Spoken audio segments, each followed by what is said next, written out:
அப்படின்னு big pass பார்க்கும் நேயர்கள் எல்லாருமே தற்போது கேள்வி கேட்டு ஆரம்பிச்சிட்டாங்கன்னா பார்த்துக்கோங்க.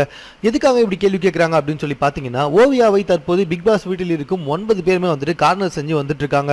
அதில் சில பேர் வந்துட்டு ஓவியாவை ரொம்பவே தரக்குறைவாக பேசி வந்துட்டு இருக்காங்க. பாவங்க, ஒரே ஒரு ஆள் எப்படிங்க 9 பேரை சமாளிக்க முடியும்? ஆர்த்தியா இருந்தால் கூட பரவாயில்ல, நம்மளுடைய ஓவியா வந்துட்டு துஷ்டனை கண்டா தூர அழகுன்னு சொல்லிட்டு சும்மா பேச்சுக்குன்னா வந்துட்டு அலைஞ்சிட்டு இருப்பாங்க காயத்ரி கிராம். ஆனால் ஓவியா உண்மையிலே அதே மாதிரி தான். மற்றவங்களுடைய மனசை கஷ்டப்படக்கூடாது அப்படின்றதுக்காகவே வந்துட்டு மற்றவங்களை விட்டு விலகி இருக்கவங்க. இதை பிக் பாஸ் பார்க்குற எல்லாருக்குமே வந்துட்டு ஓரளவுக்கு புரிஞ்சு வச்சுக்கிட்டு இருப்பாங்க.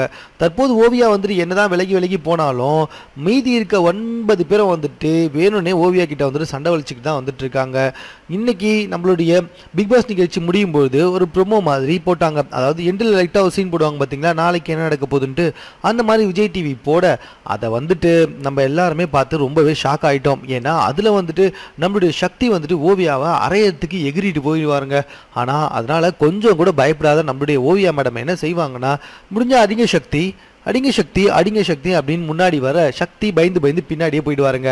என்ன ஆச்சுன்னா, அடிக்க வந்தவரை பிடிச்சி கிட்டத்தட்ட 10 பேர் தடுக்கிறாங்க. ஆனால் அடி வாங்குற ஒரே ஆள் நம்மளுடைய ஓவியா அமைதியாக தான் நின்றுட்டு இருக்காங்க. அது மட்டும் இல்லை, அவங்க குடிச்சிட்டு இருந்த அந்த காஃபி கப்கை கூட கீழே வைக்காம ரொம்பவே கேஷுவலாக மறுபடியும் அந்த காஃபியை குடிச்சிக்கிட்டே வந்து உட்காந்தாங்க.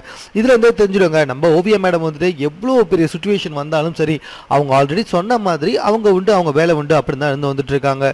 இருந்தாலும் ஒரு சின்ன பொண்ணை எத்தனை பேர் தான் போட்டு அடிப்பீங்க அப்படின்னு மக்கள் ஆல்ரெடி கேள்வி கேட்டாங்கன்றதை நான் சொல்லிட்டேன். எதுக்காக இப்படி கேட்டாங்கன்னா, ஏற்கனவே வந்துட்டு ஸ்நேகனை எதிர்த்து பேசும்போது கஞ்சா கருப்பு ஓவியாவை அடிப்பதற்கு எழுந்தெல்லாம் ஓடி வந்தாரு. அப்பவும் வந்துட்டு நம்மளுடைய ஓவியா மேடம் ரொம்பவே சாந்தமான முறையில் அமைதியாக தான் உட்காந்துட்டு இருந்தாங்க.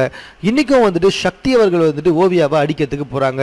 இப்பயும் வந்துட்டு நம்மளுடைய ஓவியா மேடம் ரொம்பவே சாந்தமாக வந்துட்டு அடிங்க சக்தின்னு சொல்லிட்டு அப்பவும் சக்திக்குரிய மரியாதையை கொடுத்து தான் பேசி வந்துட்டு இருக்காங்க.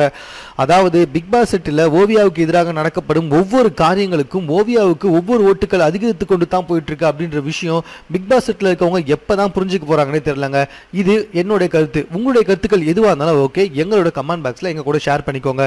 பிக் பாஸ் குறித்த அனைத்து வீடியோக்களும் உடனுக்குடன் பார்ப்பதற்காக வந்துட்டு ஹாட்ஸ்டார்ல போய் உடனே பாருங்க. மேலும் இது போன்ற செய்திகளை உடனுக்குடன் தெரிந்து கொள்வதற்கு எங்களோட சேனலை கீழே இருக்க ரெட் பட்டனை பிரஸ் பண்ணி சப்ஸ்கிரைப் பண்ணிடுங்க. இந்த வீடியோ பிடிச்சிருந்தா லைக்கும் பண்ணிடுங்க. இந்த வீடியோவை இவ்வளவு நேரம் பொறுமையாக கேட்டிருந்ததுக்கு ரொம்ப ரொம்ப தேங்க்ஸ்.